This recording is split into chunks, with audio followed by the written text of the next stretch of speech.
Almost had everything ready. I want to call to order the Board of Directors meeting for Community Transit for December 7th, 2023. The Board of Directors meeting is conducted in a hybrid format, both in person and remote, and is recorded and live streamed. Rachel, will you call the roll, please? Member Daughtry. Present. Thank you. Mayor Frizzell. Present. Thank you. Mayor Marine. Present. Thank you.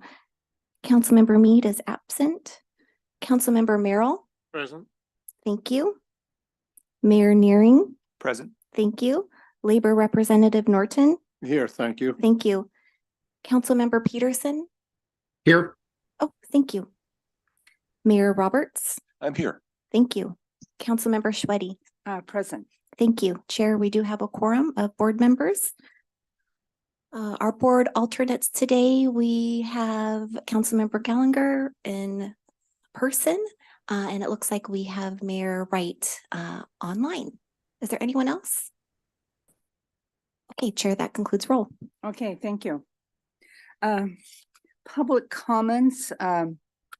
Do we have any in-person public comments? I don't see anyone. You don't have? Okay, do we have anyone online who wants to give a public comment today? Okay, then we are going to move on to the next thing, which is our presentation. And it's on Zero Emissions Program Update. Jay Heim.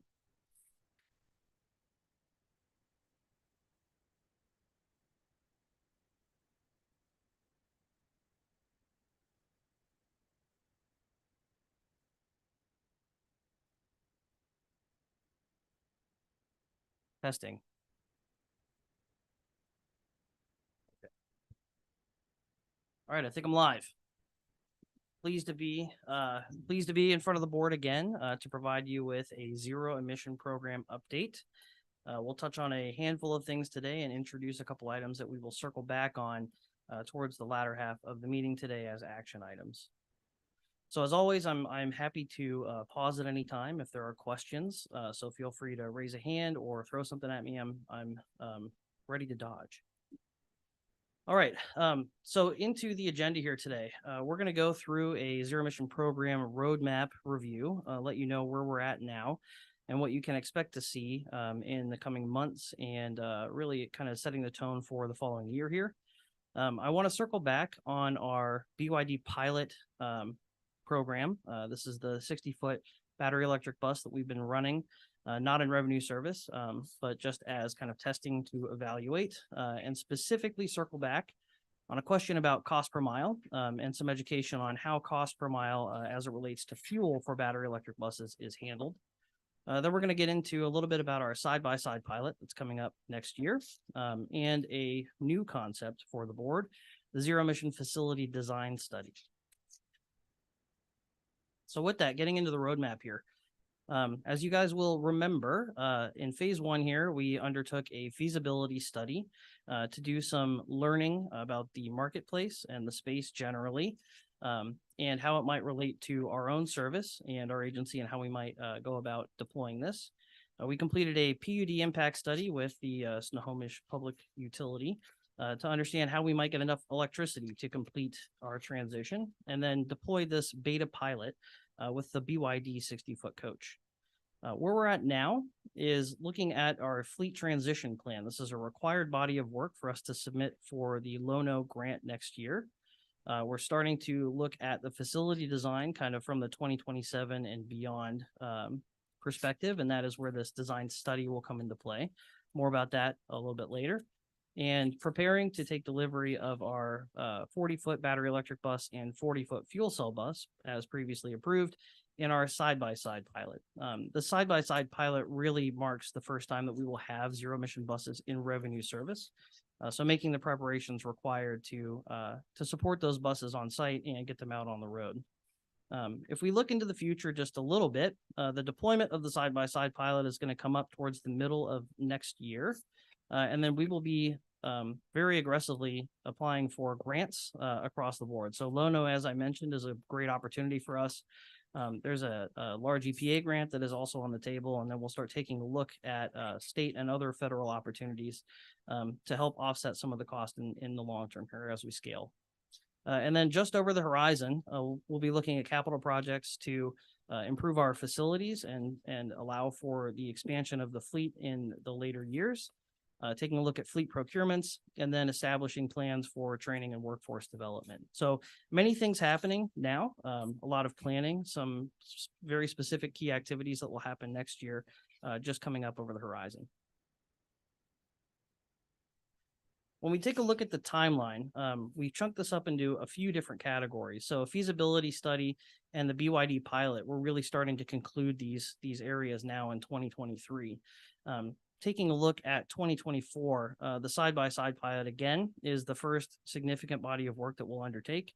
And then we're taking a look at initial deployments. This is that scaling period between 2027 to 2029 that we talked about fairly significantly during the July board workshop.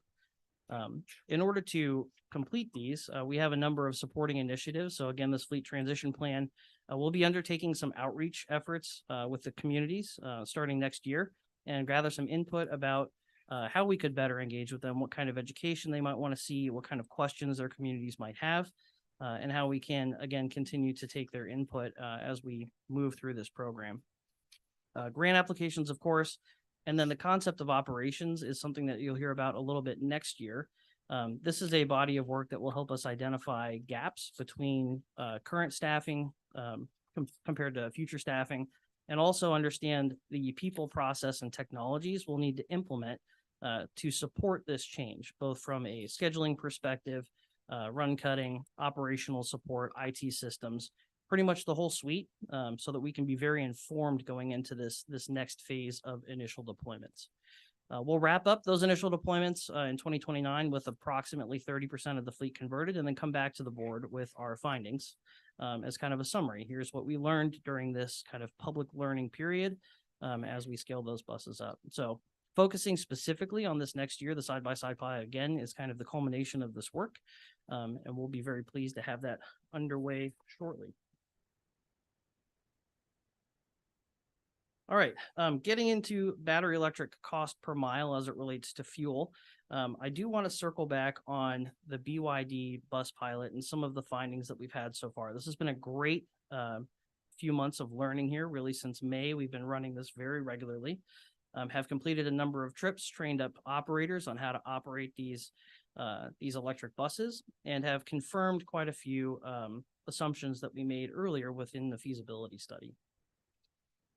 So sharing some stats, everyone loves numbers. These stats are maybe slightly old, maybe about a month back when we went to SICD with these numbers. At the time when we compiled this, we had just about 80 trips completed.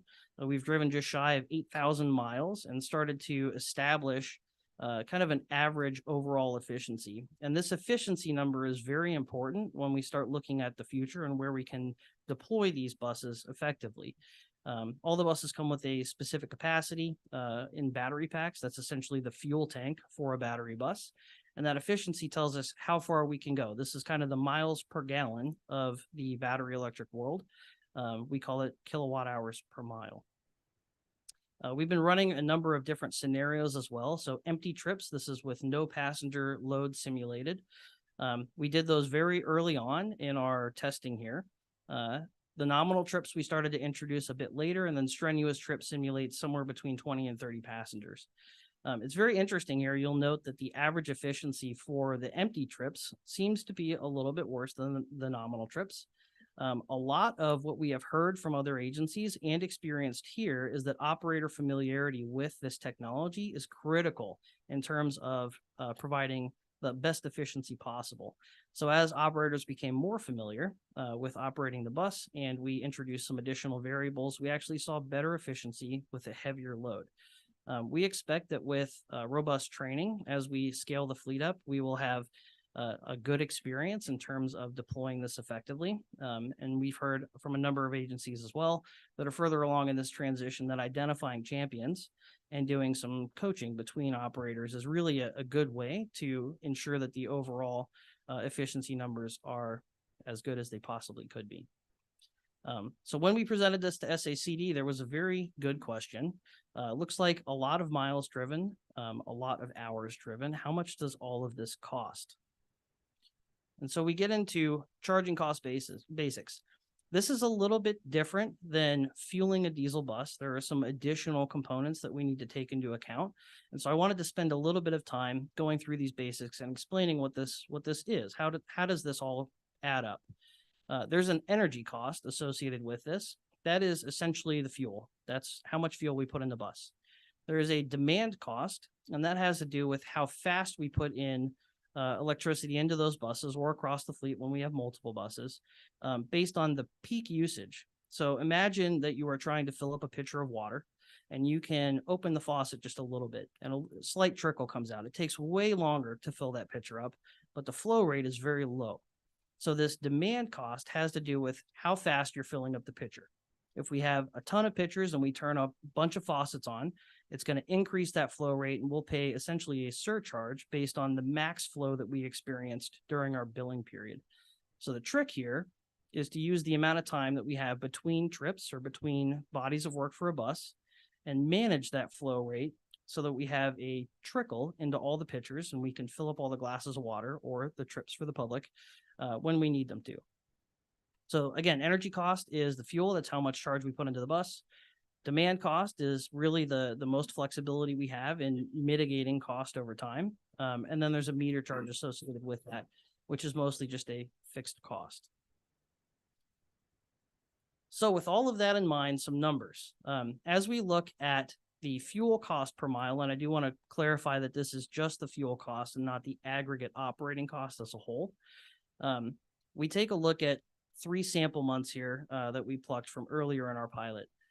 So if you look at the first month here, we had a pretty high demand cost. So we plugged the bus in and we said, charge it as fast as you can. That's where you have this large orange bar in this total area. That blue cost, again, is the amount of charge that we put into the bus, and then that fixed cost on top of it. Additionally, we did not drive the bus a whole lot in that first month, only about 1,300 miles. So our fuel cost per mile in that month was 94 cents. When you look at the following month, that middle bar, we charged it up a lot more. We were a little better about how fast we charged the bus. So we have a slightly lower demand cost, way more energy into the bus, which is where that $431 comes from. And then in addition, we drove the bus significantly further. So this scales up a bit more, and we have 57 cents per mile in that month. And then again, as it scales out, you'll see the more you drive it, the better efficiency you get when it comes to cost per mile. And contrasting that against what we see in diesel, we get about 4 to 5 miles per gallon diesel.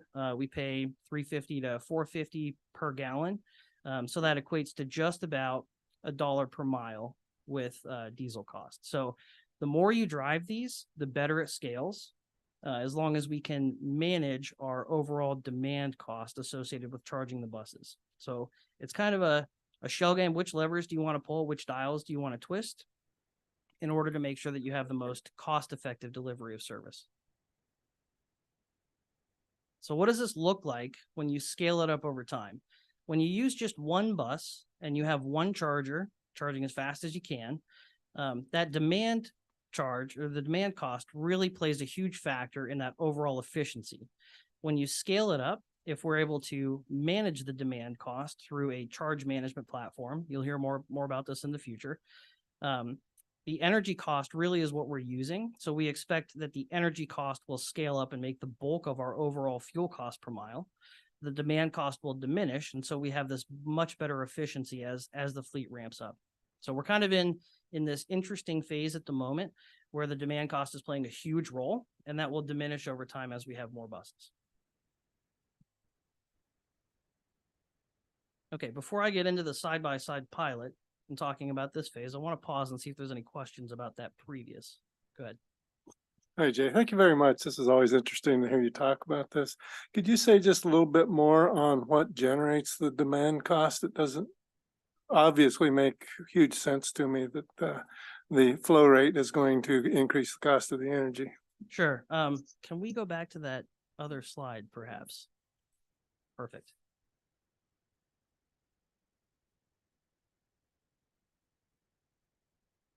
I have a slide with a couple scenarios that I think will help to illustrate this.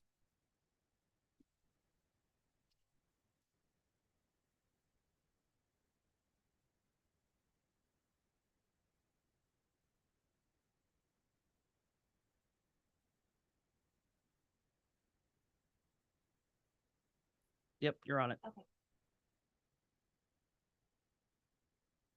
All right, thanks, Rachel.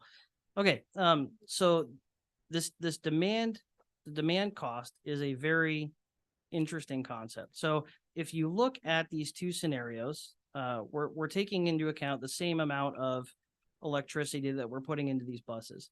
In scenario one, we're charging the buses as rapidly as possible in a short period of time. That's where you see these kind of three charging sequences, where the outer edge here that's highlighted in orange represents that demand cost. So because that middle period, we charged it as fast as we possibly could, the demand cost is associated with that peak flow rate in the billing cycle. And that is really like the top demand that we put on the grid at any 15-minute interval throughout the billing period.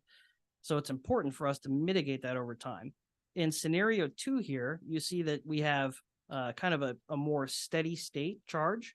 We get the same amount of power into the bus, but we really utilize the entire period of time that we have available to keep that orange bar as low as possible. So if we had, for example, 10 chargers hooked up to the grid and we plugged 10 buses in and we said, give them all as much juice as you possibly could. That's where we're going to have this kind of middle bar scenario where we have a really high demand on the grid overall. And so we'll pay that surcharge based on the peak use that we experience. But the name of the game really is efficiency of use of time. And so scenario two is what we really want to get to in our future state when we have multiple buses. How much time do we have between when the bus arrives at the yard and when it needs to go out the following morning to complete its next body of work? And how can we limit the amount of flow rate that we need to put into that bus and still get the correct amount of, blue energy cost here? So a long-winded answer. Hopefully that gets at the spirit of what you're asking, but I'm happy to clarify if there's additional. Yeah, John. That answered most of my question, and I like your filling up the glasses analogy. It's a real good word picture. But so is the middle bar there 94? Was it 94 cents per mile? Was that what we were at? Was that the middle bar? Essentially, yes, that would be Okay. the middle bar in this scenario. Okay. Where we've experienced the highest demand. So that's cost. kind of worst case scenario. Yeah, that's the least effective scenario that we Yeah. might see. Yes. And we would, it'd be unlikely, if not impossible, that would be the constant cost, right?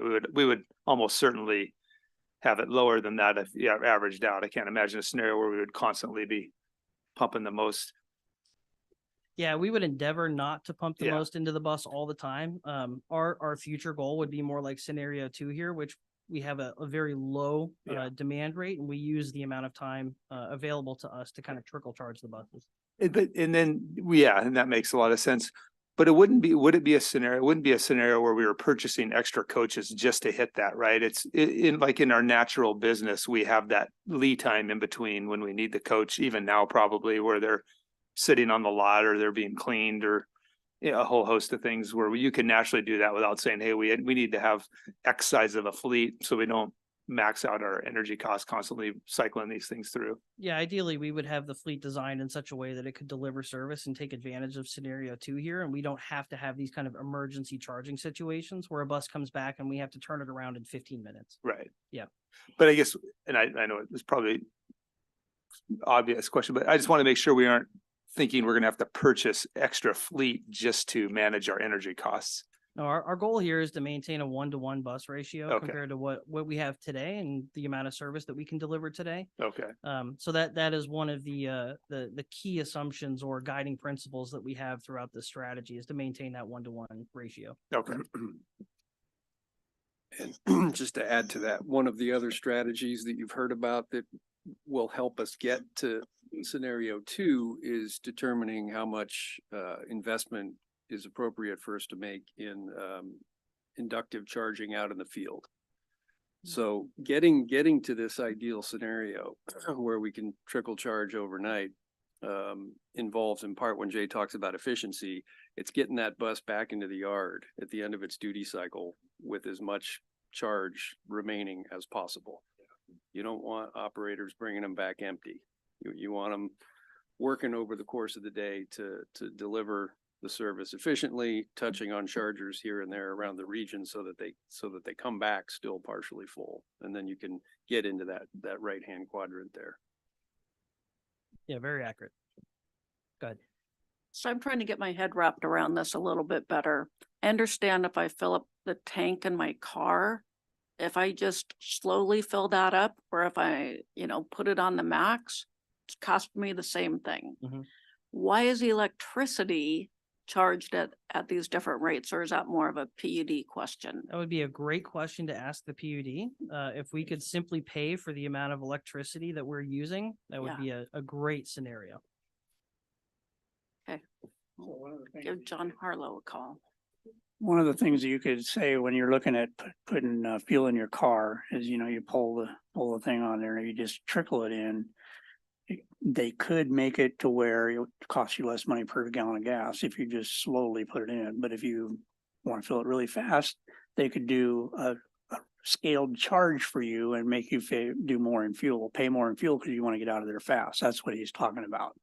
And the reason that it happens at PUD is because when we're charging our buses during peak time, where all of the people that are manufacturing things are using all the electricity, then PUD's got to ramp stuff up. They might have to bring more turbines online. It means more maintenance for them, all those kinds of things. So if we can do it at night when peak drops off, then they don't need to charge us as much to maintain their entire system.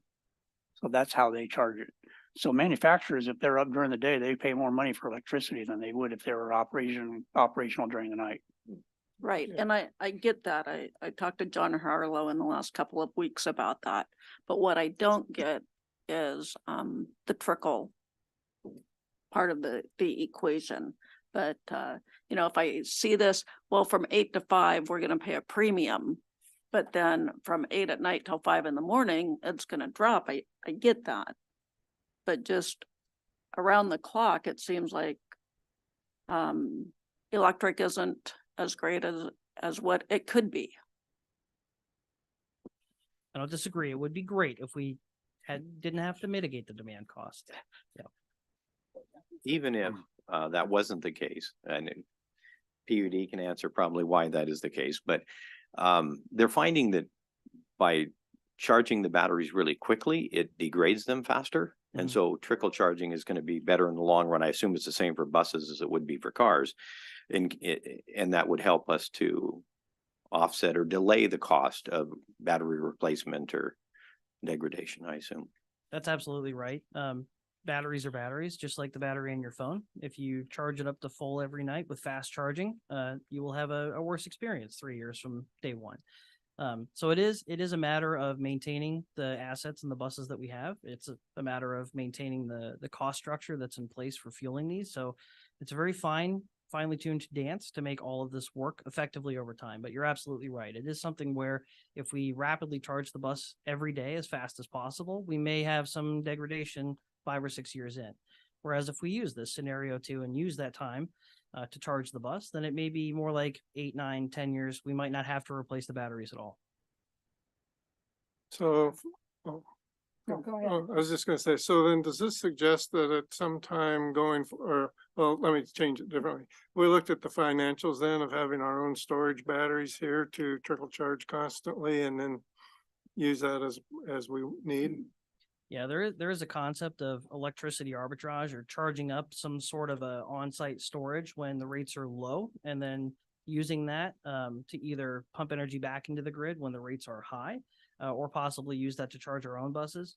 We're very fortunate that the electricity cost in our area is relatively low when compared to the rest of the state or on a national level, and also very green. I like to put that plug in all the time, mostly hydro. Go us. And so it is something that is worth looking into. I think as the fleet scales up, it's an option that we may choose to pursue, but a lot more evaluation would be required to determine whether or not that's an appealing long-term cost-effective solution. just a quick Yeah, go question. ahead. So Jay, thanks. I would assume that these charges that we do out and about are hot charges, right? Those wouldn't be trickle charges, would they? No, the ones in the field that Rick had mentioned, these opportunity chargers, would be a very rapid charge in a Yeah. short period of time. So you didn't have to have very long layovers at locations. But that would be less efficient, right? Those charges would be less efficient or not? Efficiency is an interesting question. Okay, sorry. They Maybe we'll just would, table that one, Jay, for. they would get you more power in a shorter period of time. Yeah. So the efficiency of the power delivery, yes, they're probably a little less efficient than a plug-in charger. I don't know to what degree they are less efficient, but I'd love to unpack that more with you. If you have a specific question, we could take that offline Yeah, perhaps. that'd be great. Thanks.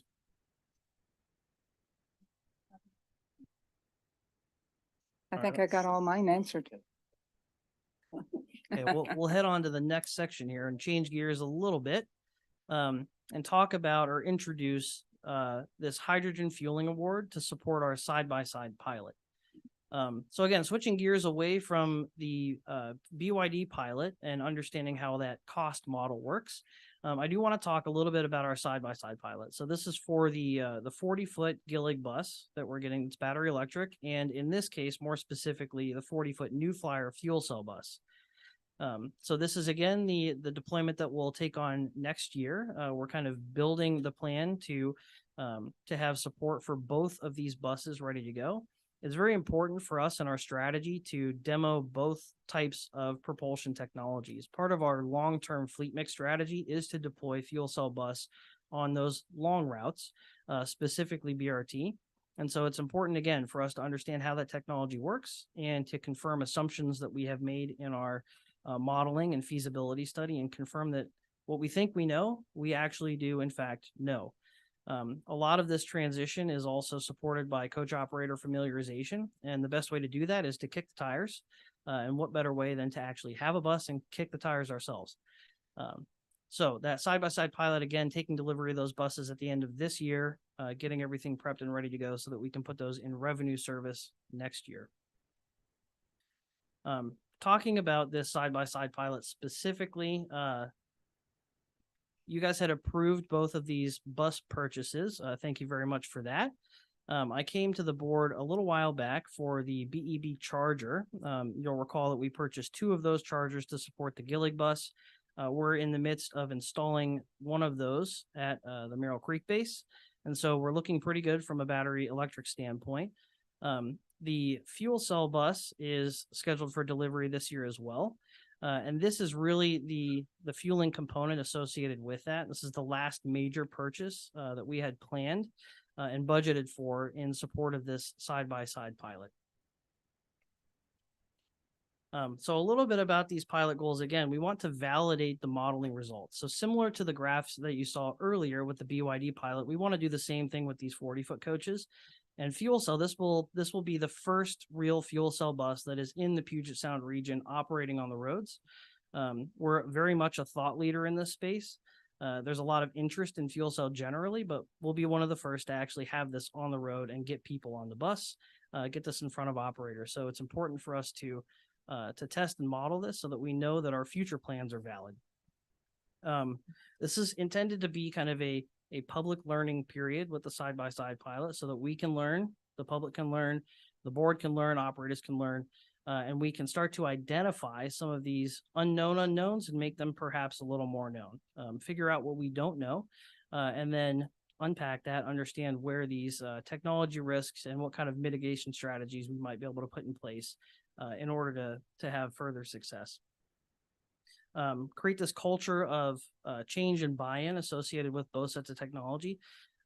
You'll hear a lot about battery electric vehicles, maybe a little less so with hydrogen vehicles, but that's very much part of the future plan for all EV adoption.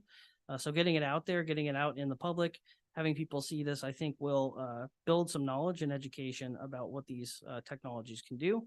And then, of course, inform those future fleet plans. So we want to be very planful and intentional about how we are scaling the fleet up. And having some practical experience with this other technology fuel cell is very important for that planning. So circling back on the cost, this may be a familiar graphic, but I highlighted this section specifically. This is relevant to our side-by-side pilot budget that was previously approved and programmed. The hydrogen bus plus the portable trailer with gas, back when we initially had scoped this out, was allocated 2.2 million in the project budget. The bus came in at 1.5, which leaves us just about $700,000 for the fueling solution, and that's important. We'll get to that in just a moment. But just to circle back on this, this is a portion of the budget that's already approved and in action. So when we get to the gaseous fueling RFP, we did a lot of work with Center for Transportation and the Environment, CTE, one of our key consultants, to develop fueling specifications and some estimates on what consumption might look like so that we could develop a solution that would work for our pilot. We issued the solicitation on July 18th, and after many rounds of outreach to various vendors, had 12 potential vendors download and received 3 proposals. Lindy was selected as the most suitable provider based on the competitive nature of that RFP, with a year 1 cost of $639,473. And that is within the current allocated budget for support of that hydrogen bus, just barely. So you might say, man, that looks pretty expensive. And yes, we had a similar thought. Delivered gaseous hydrogen fuel is expensive. That is just the here and now for us in this day and age. The future looks very bright. Folks will recall seeing perhaps the Department of Energy's Hydrogen Hub program. The Pacific Northwest was awarded $1 billion to build hydrogen production facilities in the future. So hydrogen will be here for us at some point in the future, but for this one bus, the nearest source of hydrogen fuel from an industrial provider is California. So about 45% of this fueling cost is in transportation of the molecule itself, getting it from the production location all the way up to our facility. So we are looking at some potential, again, levers that we could pull to defray some of this cost in terms of limiting deliveries, but still maintaining the objectives of the pilot itself, getting it out there on the road. Exactly how many deliveries do we need to have? Could we lessen that perhaps and shore up the amount of cost exposure that we have to this kind of year 1 contract? And then looking into years 2 and beyond for fueling of this bus, we're really looking very actively at 2 pathways. One is identifying more local sources of hydrogen production in the coming years, and talking with a number of folks around the region about what their plans might be. So who else is interested in producing hydrogen? Who else is planning on consuming hydrogen? What does the market look like? So doing a lot of outreach with folks like the Northwest Seaport Alliance, Puget Sound Energy. We're talking with Douglas PUD and some other folks just in our backyard here, as well as the other transit partners, to understand what their plans might look like. This is kind of a chicken and egg situation where the suppliers don't want to commit to producing it unless there is a demand, and the folks who want to use it don't want to commit to the demand unless there's a supply. So we're trying to find the right balance between saying, yes, we'll do it. It's kind of like Field of Dreams. If you build it, they will come. So we're going down that path. The alternative here is a small scale on-site production system via electrolysis.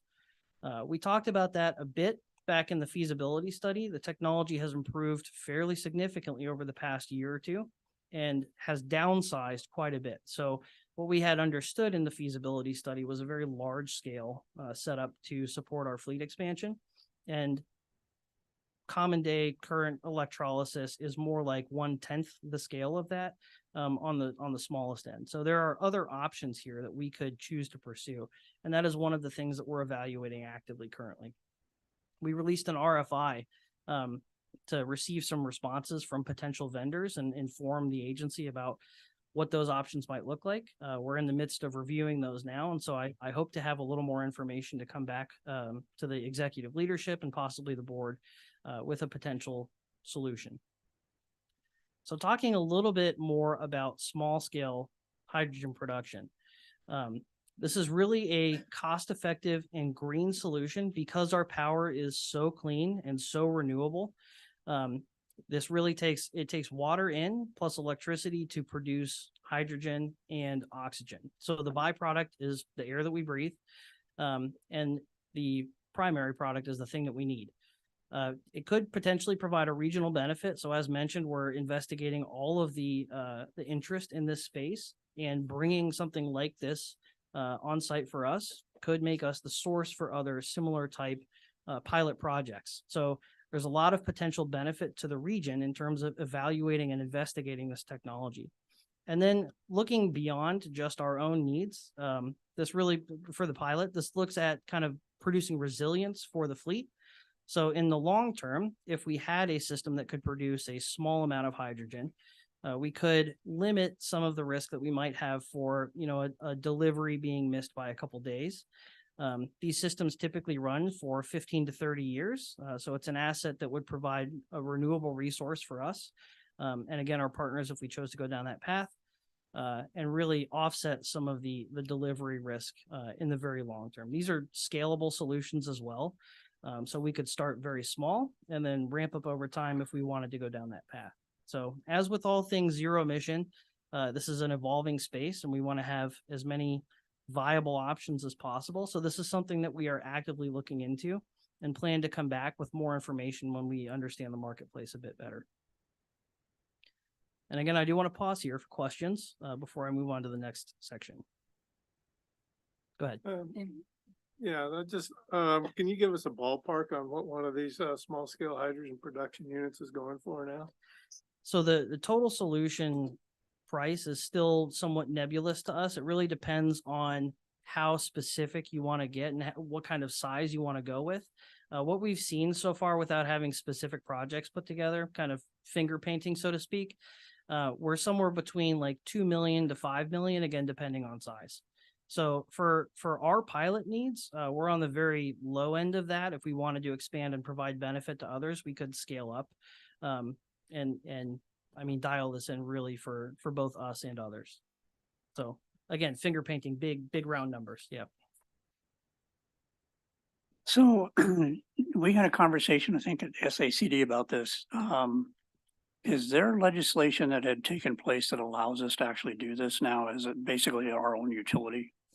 Yeah, so House Bill 1236 was passed in the last legislative session that allows transit agencies to maintain and operate this equipment and provide this to other transit agencies.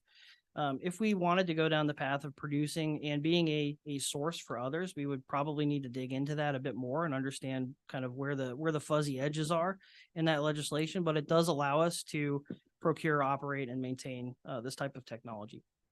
Thank you. Well, I'm just assuming if we were to provide it to others, we could have some cost recovery and We could bring our absolutely. price down. Yeah, correct. The molecule cost for this within this contract that we have is fairly favorable, but even then, when you factor in the delivery cost, it's high. So we could sell this. That's usually called an offtake agreement in this world, where we would have some excess amount available for purchase, and someone could come and capture that from our storage tanks and dispensers, and we would have some sort of a revenue agreement associated with that. Yes. Unless we wanted to just give it away for free out of the goodness of our hearts. Yeah. No.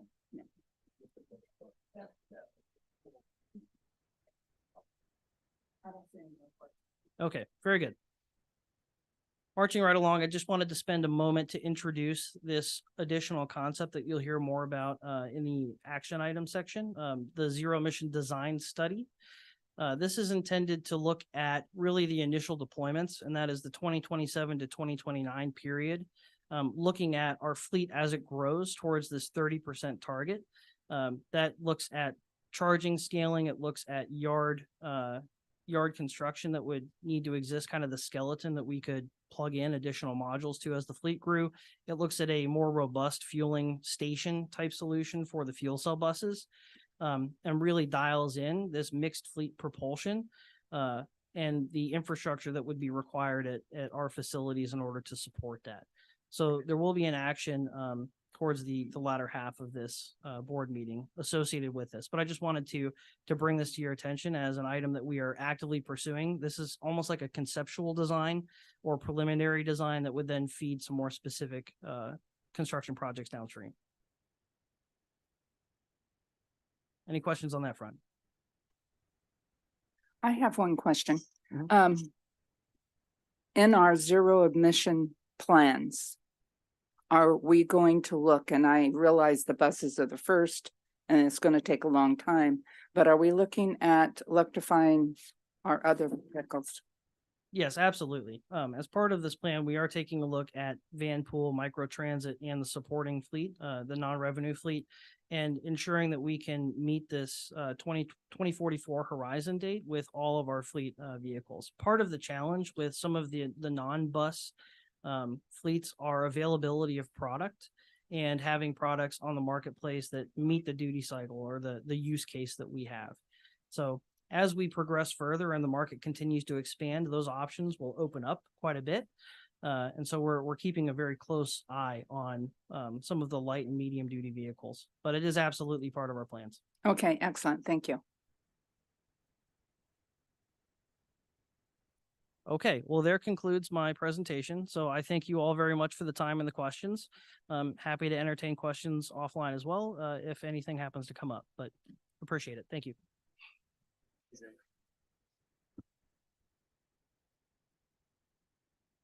Okay, going down to our next item is the CEO's report.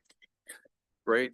Thank you, Madam Chair, and thank you, Jay. A lot of work going on here, and I just want to commend him and the whole zero emission team for their deft work. If I could bottom line it a little bit for the board. You know, we've learned a lot in the hydrogen RFP process. And one of the things we learned is that having hydrogen delivered is very expensive.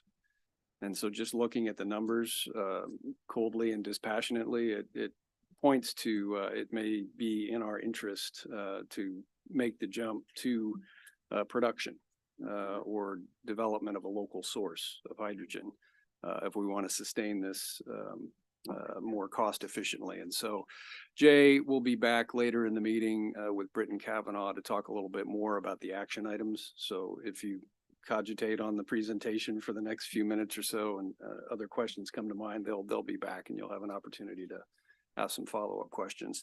But good work and appreciate all that effort. Today's meeting is really loaded. A lot of year-end significant business items on the agenda, representing the culmination of a lot of hard work over the past couple of years, and then some with the long-range plan, establishing our vision for the next 25 years and making sure we're aligned with the regional growth plans that all the cities and counties of the PSRC area have coordinated to get on the same page with. Annual budget. Mary's been working real hard to answer everyone's questions and put us in a position for a very big year next year with the opening of the Orange Line, with the deployment of light rail, the implementation of our new network, and a whole variety of other initiatives. We've had a big year this year to get ready for an even bigger year next year, and the budget really reflects that.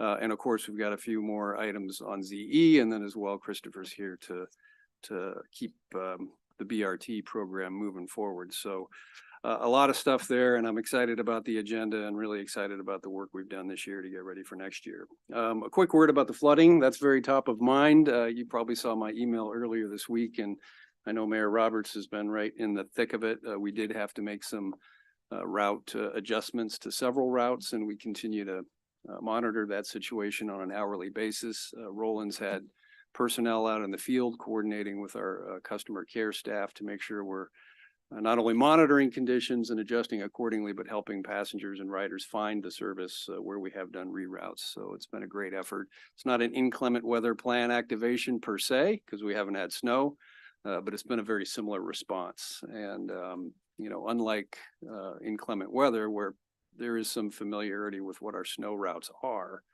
we've had to make some quick decisions about rerouting certain routes, and that's created a need to support our customers in a more hands-on way. So appreciate the work going on there, and hopefully it will dry up soon, or at least get colder.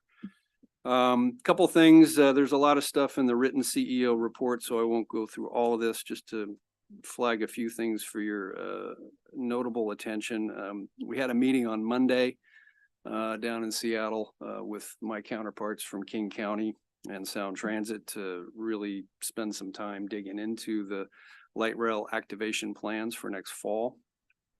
You've heard me and staff report for some months about the concerns there around rail system capacity aligning with the bus restructure work that we're doing and that King County's doing. We're starting to make some progress, and our teams are directly engaged now and working on an almost daily basis on some ideas to address some of the crowding that Sound Transit is reporting they expect in the light rail system. So I'm cautiously optimistic that is on the right track. Pardon the pun. I hope to be able to report back to the board in January of our progress. We need to have some clarity around this early in the year because as you know, all the transit agencies engage in service changes twice a year in the spring and the fall. For the upcoming March service change, the light rail service levels need to be programmed into Sound Transit staffing plans because that's what will enable them to do their simulated revenue service testing on the Linwood alignment during the summer months. So a lot happening pretty quickly. Stay tuned for more. Speaking of hydrogen, staff team visited Zero Avia over at Payne Field this week, developing a hydrogen powered aircraft. And so that's an example of some of the work we're doing to network with other potential partners in the region to really get a handle on who needs hydrogen, who's looking at producing hydrogen, how are they getting access to it. Had a great visit, really collaborative afternoon. We've got the new Region 10 Federal Transit Administrator, Susan Fletcher, coming up to pay a visit in December, later this month. And we're excited because we'll get to show her our new building here, and she's interested in having an alignment tour of the Orange Line as we get ready for activation. So looking forward to that. Getting ready for the legislative session, which will be a short session upcoming in January. We're doing some meetings with legislators to talk through our ledge agenda. So a lot of work going on in that space. Ridership is continuing to grow, really excited. Our core fixed route network is up to about 90% of our 2019 levels. And that's really driven by a resurgence in ridership within the SWIFT system. Blue Line is really doing well and Green Line is catching up to where it was in 2019. So that's very exciting. We're moving into the new building over at Merrill Creek in early February. We'll be looking to have an event with the board and with the employees in January to dedicate the facility and give folks access to the building and tours and whatnot. So that's exciting too. Couple things on the security front. We continue to work with the Snohomish County Sheriff's Office and the county to finalize our extension of the sheriff's contract. So that'll be coming through the committees in December and to the board in January. You know, obviously a lot of work there, and just wanted to flag that for your attention. Bus remediation, Roland and his team have been doing a lot of work. Mike Suela in the vehicle maintenance space, catching up with the UW study that we talked about earlier this fall, and we're making some really good progress there. We think we've got a cleaning approach that's going to be effective, and we're seeing some really good results from the replacement of all the filters on all the buses. We are in close touch with Snohomish County Public Health about that activity to make sure we're hitting the mark from their perspective. I think you all have it on your calendars already, but one more reminder, we've got the board composition and selection meeting January 18th.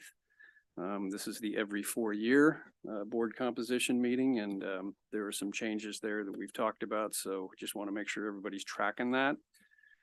Hiring continues to go gangbusters. We need 381 coach operators to deliver our March service plan, and we are currently at 380. So we only need one more. Oh, wow. But we've got 67 in the pipeline because we're continuing to recruit for September as well, when we'll need even more coach operators. So I want to end today with just a quick report on an initiative our employees have taken in the holiday season to support some at-risk youth in the community. We rebooted our Giving Tree campaign this year. Is something that had been on hiatus since COVID, where employees come together and buy gifts that are requested by teens and youth from public schools around Snohomish County, and then put all those gifts and materials into backpacks and deliver them to schools. And today was delivery day, and our team delivered over 150 backpacks filled with gifts and gift cards to, I think, 4 or 5 different schools around the region. And I got a chance to join the delivery of backpacks to Cascade High School down the road this afternoon. It was very, very moving. These are kids who essentially are unhoused, and in many cases are without legal guardianship, and they're not going to get anything for Christmas. And this may be the only thing they see as they move into a 2-week hiatus where school is out. And so the school resource staff could not have been more appreciative. They shared with us a lot of stories about how kids react to this opportunity. And so I just want to thank the employees who lead on that. Sue Jensen, Lori Boyd back there, she's one of our coach operators, Rob Jensen. There's a whole lot of other folks, too many to name, but employees essentially bring all this stuff in, fill all the backpacks, literally packed a pool van today. They had to take 2 vans, one for the staff and one for the stuff. And even Chair Schweddy brought in a big shopping bag full of goods earlier this week. So really fun and really moving work, and really reflects the character of the staff here at Community Transit. So, Madam Chair, that concludes my report. Does anyone have any questions on that? Oh, That's Lori.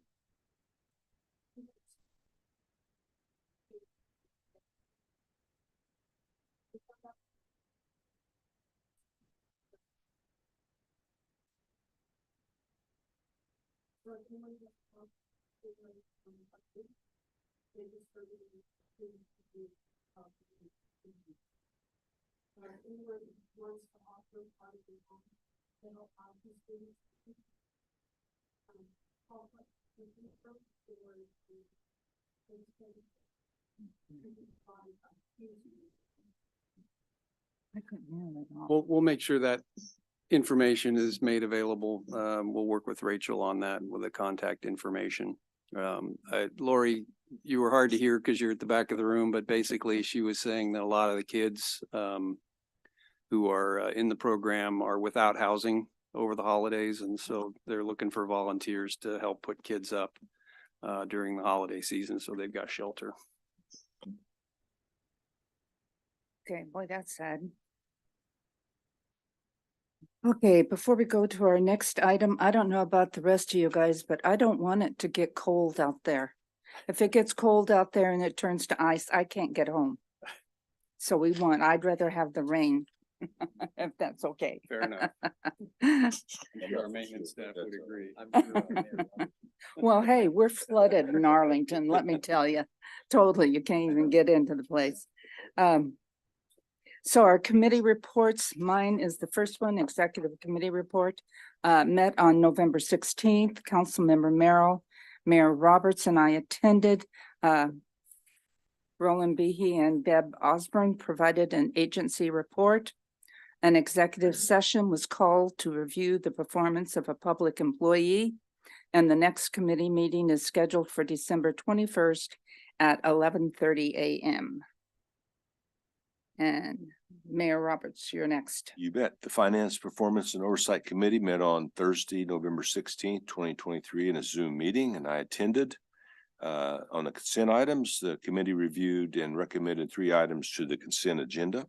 Number 1, approval of the October 2023 monthly expenditures and payroll vouchers, which will be items 7E through I on the consent agenda. ITB number 2023-102, Allison Transmission Parts and Filters. And the third item is ITB number 2023-103, Cummins Engine Parts and Fleet Guard Filters. Action items, committee reviewed and recommended 1 action item for the board's consideration, resolution number 03-23, adopting the annual budget. In terms of reports, number one, we had a proposed administrative pay plan change. Fairleigh Estes, HR manager, strategic partner, presented to the committee the proposed administrative pay plan changes. Proposed changes to the administrative pay plan is included in the budget resolution effective January 1st, 2024, and a copy of this report is included in your packet. Number two, the Q3 2023 Transit Police Report. Sergeant Scott Stitch, Snohomish County Sheriff Transit Police Unit, presented to the committee the Q3 Transit Police Report. A copy of this report is included in your packet. Q3 2023 Financial Report. Nathan Roberts, Senior Director of Finance, presented to the committee the Q3 2023 Financial Report. A copy of this is in your packet.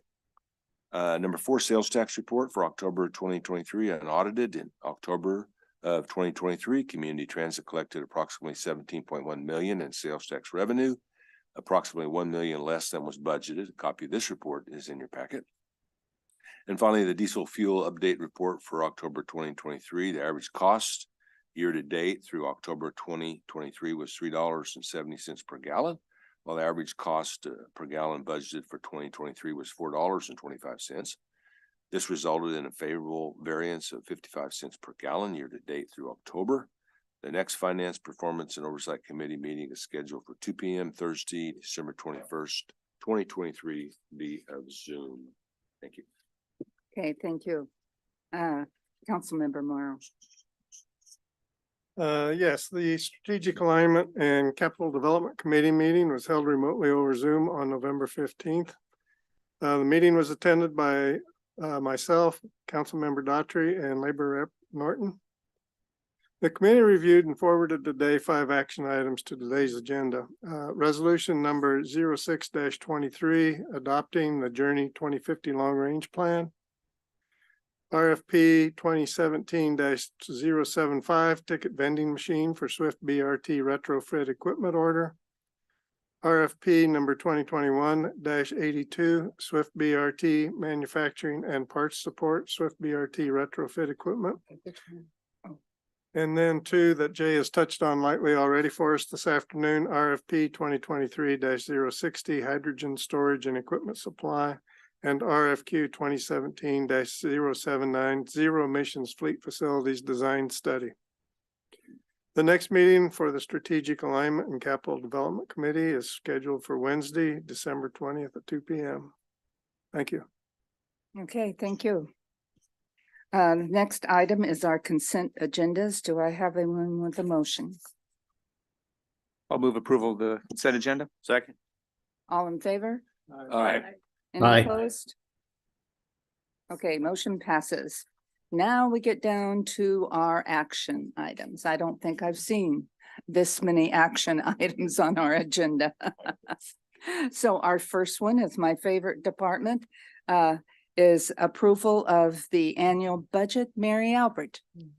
Thank you. So before you is Resolution 0323, which allows the board to adopt the 2024 budget. We presented the budget to the Finance Performance and Oversight Committee on October 19th, then to the full board on October 26th, and held a public hearing on November 2nd. No public comments were received. We provided additional follow-up on board member questions on November 21st. I will not make a formal presentation today unless there are still outstanding questions. Many thanks to the Board of Directors and to everyone who has had a hand in the 2024 budget process. Our request is that the Board of Directors approve Resolution 0323. I move that the Board of Directors approve resolution. Do you want to ask questions first? Yeah, well, can I ask questions first? Yes. Okay, John, you have a question.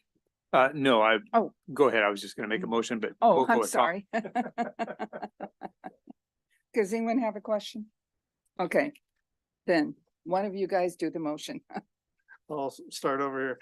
I move that the Board of Directors approve resolution number 03-23, adopting the 2024 proposed budget and other budget related items for fiscal year 2024. Second. All in favor? Aye. Any opposed? Okay, motion passes. Thank you, Mary. I'd like to move approval of resolution. No, I'm kidding. That works so well. Okay, our next item is adopting the Journey 2050 long-range plans. Sophie Luthen. Great, thank you. I do have a short presentation for this one. Again, I'm Sophie Luthen, Strategic Planning Manager, and it's been a long journey to get here, but here we are with our long-range plan. I'll just keep this pretty brief.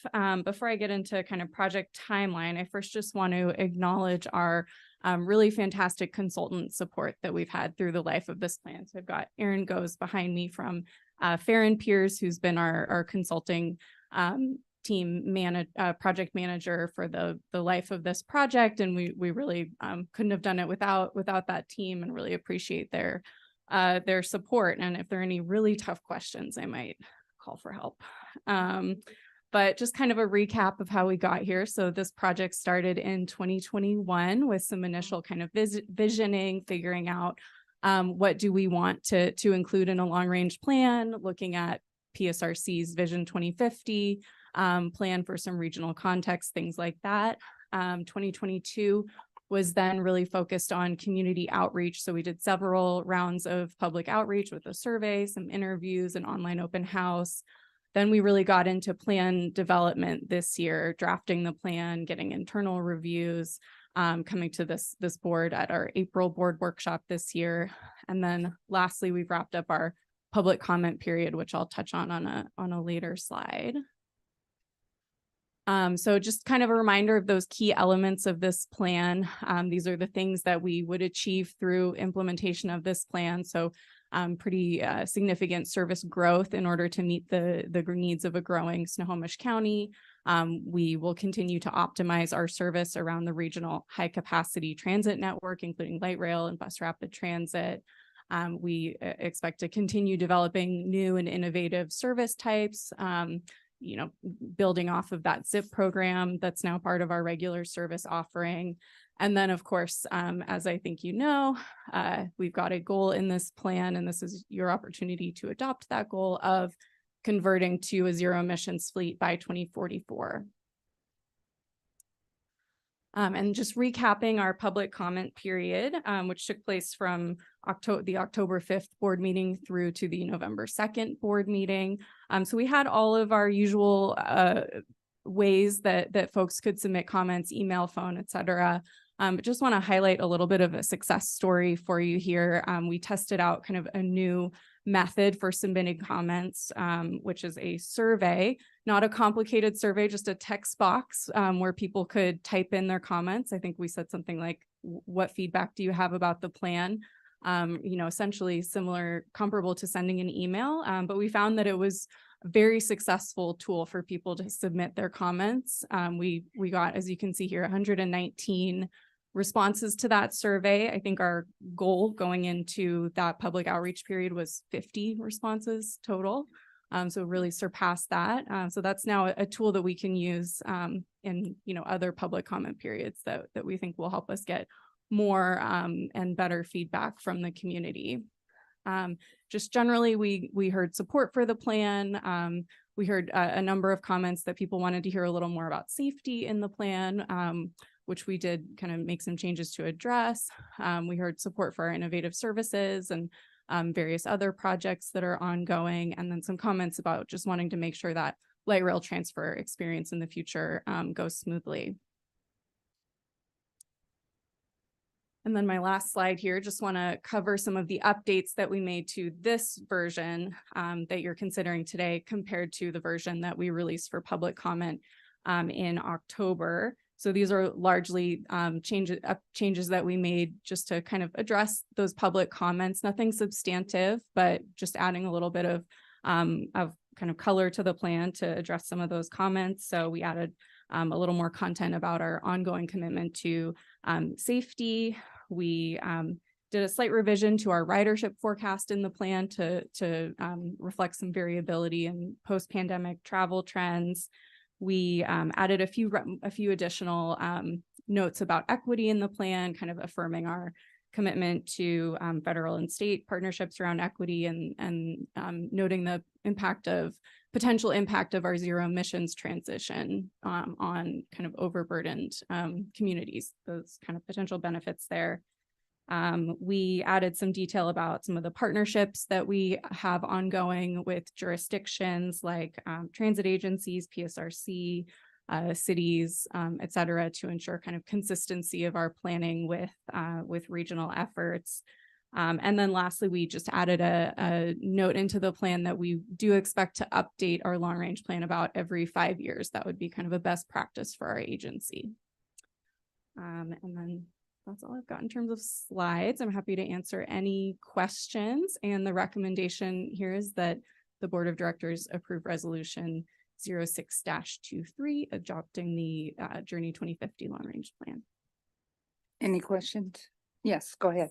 I wanted to comment on how well laid out this 76-page document is. Extremely readable, extremely pertinent. It didn't get in the weeds, and it was just a joy to read it and go, wow, there's a lot going on. There's a lot of thought put into not only the plan, but the information that went into it. So hats off to everybody that participated in that. I only have one comment in that, well, I have more than one, but I have a comment about the pictures. They were outstanding. They made it look like we lived in sunny California. There was only one picture that hinted at rain that I noticed. So well done. It was just outstanding. It's a beautiful document. So thank you to everybody. Thank you. Yeah, and I'll just pass kudos to our consultant team that did a lot of the document design and layout, and to our internal creative services team that maintains that photo stock. Yeah. Yes, go ahead. Ready for a motion? Or you got a question? I've got a question. Can I ask one first? Yes, Chair. Yeah, we your permission. Okay, I was on Vision or Growth Management Board for 6 years, and 3 years we did Vision 2050. And I know when we talked about equity, it was extremely important, and we spent forever talking about it. And one of my questions to them was how they were going to help people make sure that equity was happening regardless of what area they were in. And what they told me at the time was that they were going to collect the data so that in every city, they would know where that there needed to be equity things. And I guess I want to ask, is any of that coming out or included in what you're looking at? Because that's, to me, is one of the only ways is to find out the data. Where are the people or individuals or things that we need to provide transit to, but they're not stepping up because of the equity issue? Yeah, and there are resources out of PSRC, the county, and others that were used in some of the analysis in this plan to understand where those populations are. I'd have to turn to Erin for any more detail than that, but the short answer is yes, there are resources to identify geographically, I think is what you're asking, where specific demographic groups are, located and, in higher proportions. Okay, thank you. Yeah. Okay, motion, who's going to do? Just a John. comment. Oh, go ahead. I just appreciate too the page 26 safety initiatives, passenger safety and safety initiatives. I know that's been a topic of discussion, and so I'm glad to see that in the plan. Thank you. I move that the Board of Directors approve resolution number 06-23, adopting the Journey 2015 Long Range Plan. Second. Did you say 2015? I could have, but I think it's 2050. I just want to make sure it was 2050. Thanks, Joe. I thought I heard 2015. That's what I thought I heard too. Yeah. Okay, all in favor? Aye. Any opposed? Okay, motion passes. Thank you. Thank you. Okay, next item is Jay Heim again.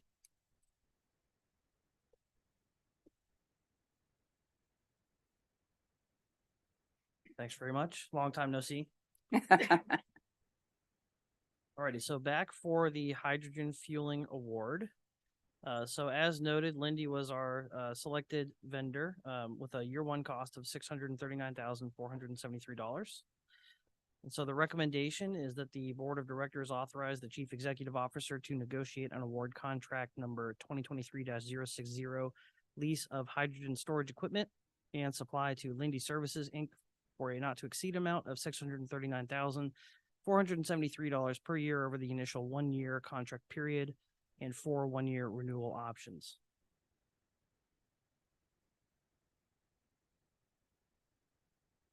A motion. All right, I'll see if I can read this. I recommend that the board of directors authorize the chief executive officer to negotiate an award contract number 2023-060 lease of hydrogen storage equipment and supply to Lindy Services, Inc. for a not to exceed amount of $639,473 per year over the initial 1 year contract period and 4 1-year renewal options. Are there any questions from anyone? Second. How about discussion? Then they can ask a question. I'm sorry, what did? Oh, I said if you have discussion, then somebody could ask. a Okay. question. Anyone have any questions then Here. or discussion? Okay, so I have a motion. Do I have a second? Oh, I'm sorry, I didn't hear that. Okay, all in favor? Aye. Aye. Any opposed? Okay, motion passes. Thank you. Thank you. And I am next here as well. Oh, I'm sorry. It had, Kavanaugh was on there. Oh, She is here. okay. You didn't introduce her. Pleased to introduce Britton Kavanaugh, Capital Project Manager associated with this. This is a joint effort between the Zero Emission Program and our Capital Development Team. And Britton is leading the charge here. So framing again, we're taking a look at initial deployments associated with this design study, supporting our 30% fleet conversion target over that period of time. And Britton, happy to hand it off. Thanks, Jay. Is this on? It appears to be on. Okay. So we are looking to do a design study. We're going to be looking to get a conceptual design, phasing plan, schedule, cost estimates to integrate the infrastructure we need to support the zero emissions fleet at our bases.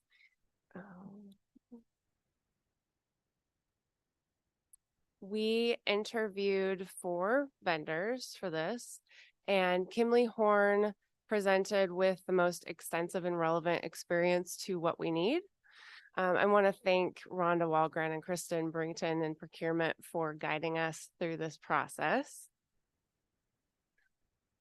So our recommendation today is that the board of directors authorize the chief executive officer to negotiate and award a task order under RFQ 2017-079 to Kimley Horn and Associates for a not to exceed amount of $152,785.74 for the ZE Fleet Facilities Design Study. Okay, is there any further question or discussion? Yes, go ahead. Oh, I just have a question. As well. Did you mean to say they were the most expensive? Most extensive. Oh, Oh, extensive. Okay. no. Yeah, that's why I thought I'd check. Their We chose the most. experience is the most extensive and relevant. Thank you. Yeah. Good I think question. Joe needs a hearing aid. Yeah.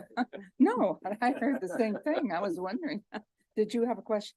I do have a question. It says on here that the vendor is not an SBE. Did we have any vendors that were What is SBE? small business enterprise? Oh. Or were they women owned or minority owned? Well, can I first no, but the others were the others weren't as well. So Okay. Thank you. None were.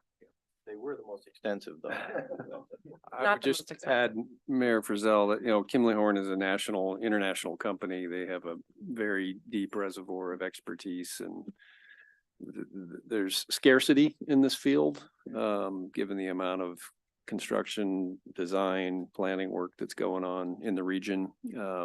So it's a good sign that we had the level of interest expressed that Britain showed with 6 interested firms and 4 proposals. So, or 4 interviewed firms. So I feel like we had a good competition and are getting the right team for the right value here. As a separate matter, I think, we have an obligation to do the best we can to encourage small business and disadvantaged business participation. And that's always challenging, but it's something we are committed to trying to work on and do better on. I just found it interesting that it was called out. I hadn't noticed that on other contracts that we had, so. Yeah, we're That's what caught my starting to attention. evaluate for that. Great, thanks.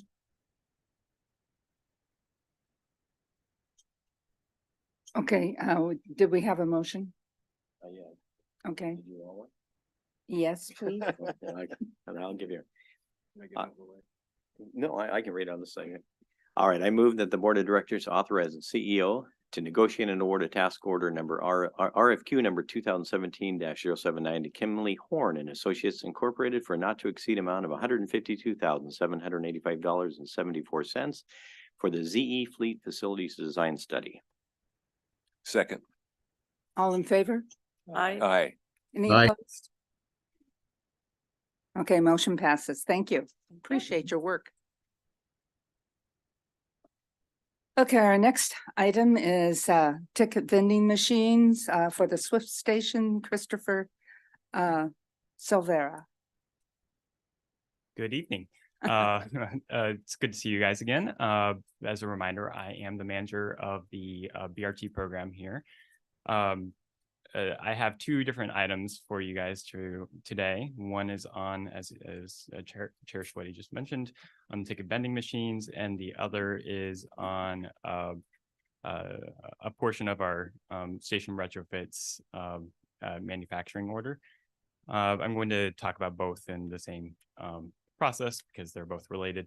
If you recall last month when I discussed the SWIFT program with you guys, one item that I mentioned is that we're working on retrofits of the SWIFT Blue Line and Green Line.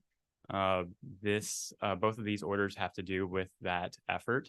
The ticket vending machines is one aspect of the retrofits where we're going to be upgrading and standardizing all of the ticket vending machines across our system. Last year, we actually we had made the orders for both the orange line and the blue line at that time. So we're following that up with the order for the green line station ticket vending machines. This will make all 3 lines the same ticket vending machine types. That way we have a standard system for our customers to be able to interact with our payment systems. These upgraded ticket vending machines have better hardware associated with it, more powerful. It'll give us the possibility of linking into completing Orca reloads at the Swift stations, which is something that our cash customers can't do at our Swift stations right now. So that will be a really big benefit that will be coming to Swift when we are able to implement that feature. So there's a lot of customer improvements with these ticket vending machines that I'm happy to see us move forward with, but that's just the context around that particular order. That includes 71 ticket vending machines, including spares, that will allow us to ensure that we're able to keep the ticket vending machines up and running on a regular basis. And each of those ticket vending machines cost $15,510. That is off an existing contract, that same contract that we ordered last year off of. And that contract is with Flowbird, or Parkion, as also known as Flowbird. And that total amount is $1,101,210 rather, excluding tax, and we'll also be ordering spare parts to help keep them up and running as well.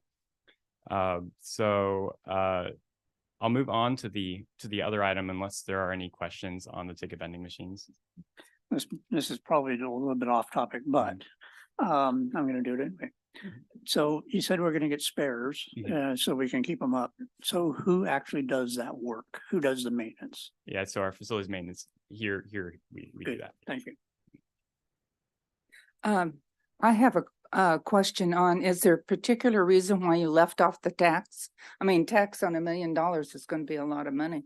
It's just the standard protocol for this that we have it set up as excluding tax. We will have taxes on these things. It's just. Oh, I know. Yeah, It's just yeah. that raises the cost. Yeah, that's just the procurement standard metric for how they handle these memos.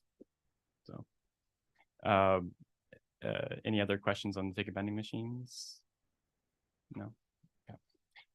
So the other item that I have is on the also related to these retrofits. It is a portion of the shelter kits that we're going, or the shelter parts that we're going to use to retrofit the blue line and green line.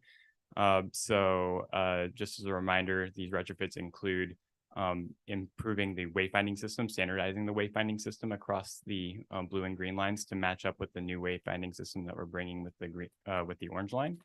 And in addition to those wayfinding improvements, we're making some security improvements, particularly in the Everett area, along the blue line and at select locations along the green line. And that will require us to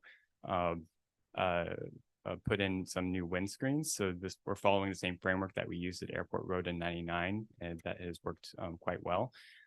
So this order is actually related to the windscreens that we're going to be purchasing to install at those select stations on the blue and green lines. There are some other items that we'll be ordering at a later date, but the windscreens, it was important that we get those ordered now so that way we can have them ready for us to actually install come summer when we're actually starting the construction work on this effort. Our goal is to finish the retrofits by the time Link Light Rail is up at Linwood. So we're trying to get all these things in place and have them on hand for our contractor come probably about May. So you'll continue to see me over the next couple of months as we continue to make orders that are related to these retrofit efforts. But I just want to provide that context on this particular order and what this entails. Let's see, so the effort here is similar to the ticket vending machines, it's also off an existing contract. So there wasn't a bidding process for this. We're just using the existing contract to order these windscreens off of it. The total here came out to $1,138,416. Again, before, that was the IGCE. $1,134,076 excluding tax. So with that, are there any questions on that particular item? Yes, go ahead. So on the wayfinding that we're doing, is there any coordination with specifically Sound Transit for Link Light Rail, possibly King County Metro? So when we want to integrate the systems for the rider so that they kind of have a similar look and feel? Yeah, so they won't have the same exact look and feel. We do have independent systems in that regard, but we do talk with our partners at Sound Transit and at King County Metro to make sure that we are aligning our systems in a way that's not incompatible with each other. We'll actually be integrating our wayfinding systems in a very unique way at when we're looking at this Green Line extension. We'll be sharing some stations with the Sound Transit Stride Line, and there we'll be utilizing their system, their wayfinding system. They'll be integrating our information into their wayfinding system to alleviate the potential for customer challenges or misunderstandings or anything like that.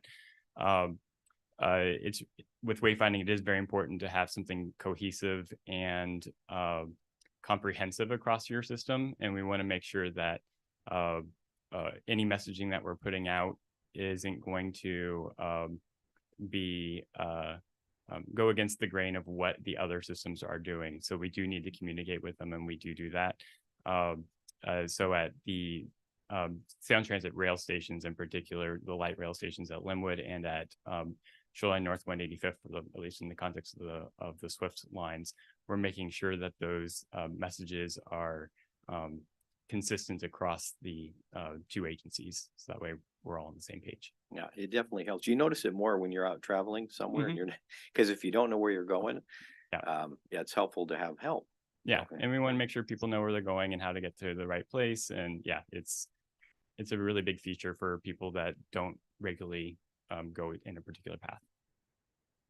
Anyone have any more questions? Okay, we're going to do the ticket vending machines first. So do I have a motion for that? Make a motion.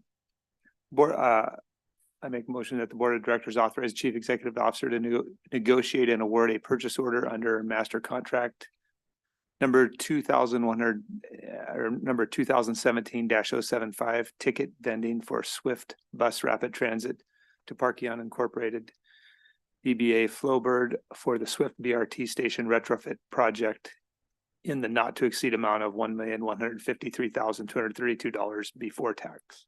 Second. Favor? Aye. Any opposed? Okay, motion passes. Now can I get a motion for the manufacturing parts? Sure. I move that the Board of Directors authorize Chief Executive Officer to negotiate and award a purchase order under master contract number, make sure I'm on the right one. Yep. 2021-82 Swift BRT Shelter Manufacturing Parts and Support. Two Dimensional Innovations, Inc. for the Swift BRT Station Retrofit Project, not to exceed the amount of $1,134,076 before tax. Second. All those in favor? Aye. Any opposed? Okay, motion passes. Thank you. And Chair Schweddy, I do hope that we'll be able to make the planning and capital development department your favorite department in the future.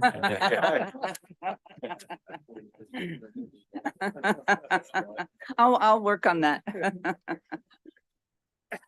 Okay, we're down to the board and everything and its reports, and we'll try to make this fast since we've got a executive session.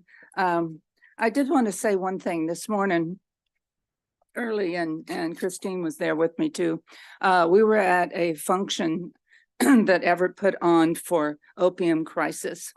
And one of the directors from the county health department was there. And he brought up and mentioned and talked extensively about the U of W study.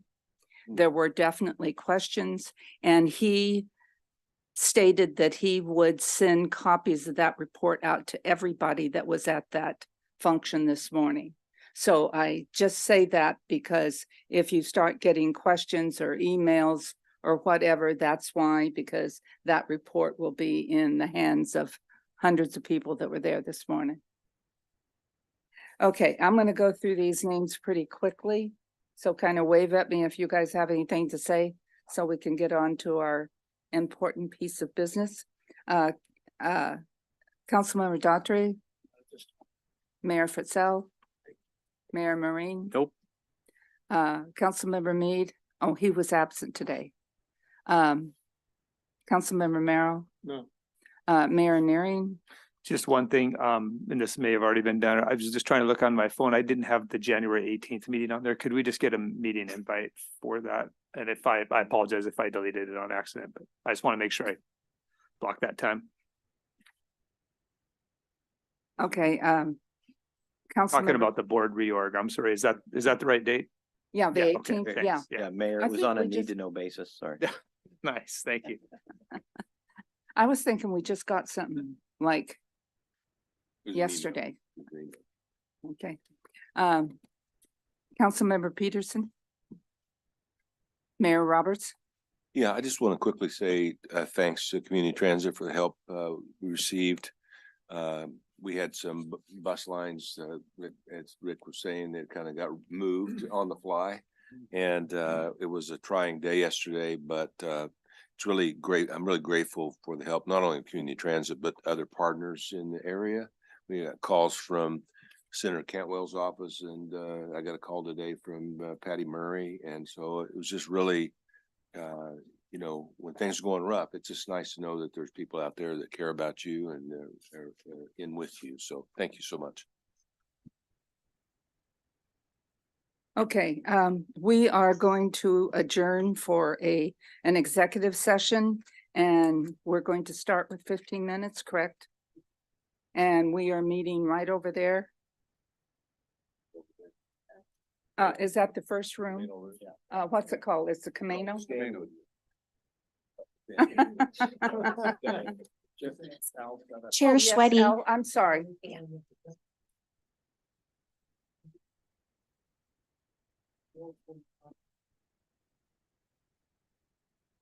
Okay, so we need to be back here by 4:45, or I can extend. Okay. Okay.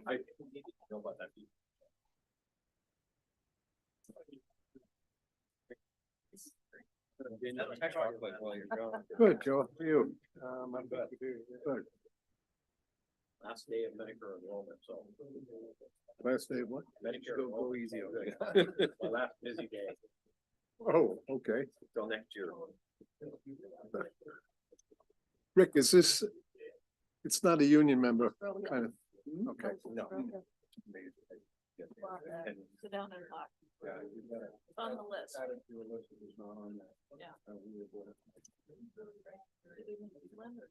Coming back here, Joe? Yeah, we gotta come back and close the meeting. Okay.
The board executive session has been extended 10 minutes to 4:55. Thank you.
The executive session has been extended by 5 minutes, concluding at 5 p.m. Thank you.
The executive session is extended by 5 minutes to 5:05. Thank you.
The board is extending the executive session 5 minutes to 5:15. Thank you.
It's a what? Is this new?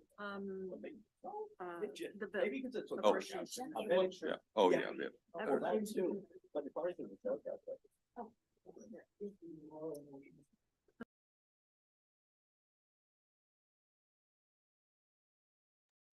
Will call us back in order? Yeah, that's what I was gonna do. Okay, I will call the meeting back to order from our executive session. It is 5:15 on December 7th. And do I have a motion? Yeah, I'd like to recommend that the Board of Directors approve resolution number 07-23, the third amendment to the employment agreement for the Chief Executive Officer, with the following inclusions in Exhibit A of the agreement. Number one, with an effective date of January 1st, 2024, with an annual compensation of $296,608.28. And the CEO's also, point B, the CEO's ability to elect to cash out up to 80 hours per year from his earned PTO, and with the additional compensation remaining the same as in 2023. Second. All those in favor? Aye. Aye. Any opposed? None. Okay, motion passes. All right. Thank you. Okay, is that the last of our business, guys? Okay, then we are adjourned.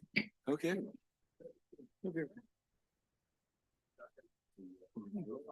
Oh, yeah. We are dark out. I didn't know what they were talking about.